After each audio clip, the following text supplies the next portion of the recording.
Кыргызстанда антикоррупциялык саясат жүрүп жатат дегенге ишенгендерден көрө анти Атамбаевдик саясат күчөтүлгөн режимде жүргүзүлүп жатканын баамдагандар басымдуу. Ал эми бул аракетти ишке ашыруу үчүн албетте биринчи кезекте Атамбаевдин айланасындагыларды камап, аны алсыратуу зарыл экени саясатчы эмес киши үчүн да түшүнүктүү болуп турганын талдоочулар белгилешет. Коррупция менен күрөшөм деген сөз мен Бакиевдик режимди алып келем. Каалайсыңарбы, каалабайсыңарбы, мен айткандай болот. Мага ким каршы болсо, Атамбаев болсо да көзүн тазалап коем дегендей ишаратты түшүнсөк болот. Мунун баары жакшылыкка алып барбайт. Бийлик мындай жол менен элдин ишеничин аткара албайт.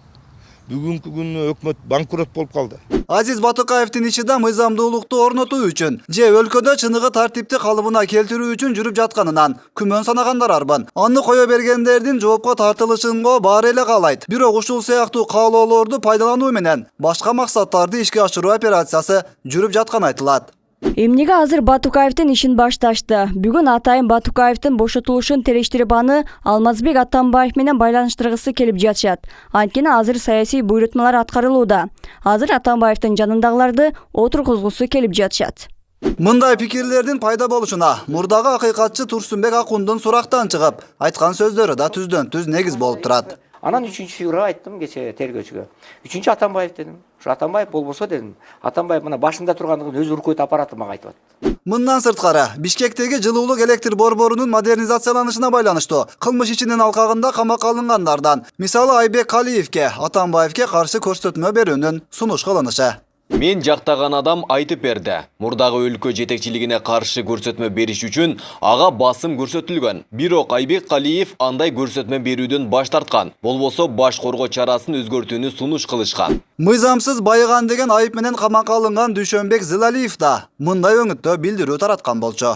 Менден Илмиянов аркылуу Атамбаевке кытайлык компаниядан бир лицензия боюнча маселесин чечүүгө $1 миллион бергем деп айтуумду суранышты. Мындай көрсөтмө берсем, мен күбө катары өтүп, УКМКнын СИЗОсунан чыгарымды убада кылышты. Биз албетте мунасага келе алган жокпуз. Алар Атамбаевди жеп боюнча ил албай, эми мен аркылуу илүүгө аракет кылып жатышат. Коррупция менен күрөштүн жүзү ушундай. Коррупция менен күрөшүп жатамын деп бири-бириңерге өч алып, калп эле баатыр болуп көрүнбөй эле койбойсуңарбы? Элди качан ойлойсуңар? Кудаларыңар, бажаларыңарды да камагыла да. Бул бийликтин киносу. Акыры мелодрама болуп бүтөт окшойт. Элдин чыдамы кетип баратат. Мындай аракеттер токтотулган жок. Эми кезек экс-президенттин жан сакчысы Дамир Мусакеевке келип жетти.